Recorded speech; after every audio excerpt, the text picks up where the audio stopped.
Mən maskanı çıxarım. Başlayaq. Əslində açıq havada maskadan istifadə etməyim normaldır, çünki qış fəsli başlayandan xəstəliklər yayılıb. Bu da immunitetin düşməsi ilə əlaqələndirilir. Bəs yayılan xəstəliklərdən özümüzü necə qorumalıyıq? Qışda xəstəliklərdən qorunmaq nisbətən çətinləşir, çünki soyuq aylarda infeksiya daha sürətlə yayılır. Digər qorunma yolu əsas immunitetimizi daha yaxşı saxlamağımızdır. Həftədə 150 dəqiqə olmaq şərti ilə, yəni aktiv olmalıdırlar, sağlam qidalanmalıdırlar. Əsasən meyvə tərəvəzlərə daha çox üstünlük verməlidirlər. Gün ərzində bol maye qəbul etməlidirlər. Laborator analizlə təsdiq olunmuş vitamin çatışmazlığı varsa, bu vitamin çatışmazlığı yerinə qoymalıdırlar. Əsasən maska taxmaları məsləhətdir.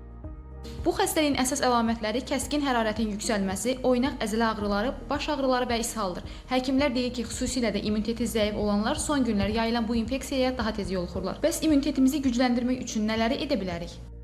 Əsas ötürülmə yolları hava damcı yoludur. Yəni bildiyimiz askırma, öskürmə yolu ilə və çirkli əllərlə insanlar yoluxur. Buna görə də əsas xəstəlikdən qorunma yolları ilk növbədə gigiyenaya riayət etmək, əllərimizi gün ərzində sabunlu su ilə yumaq, əgər əl altında sabunlu su yoxdursa, dezinfeksiya maddələrini istifadə etmək olar.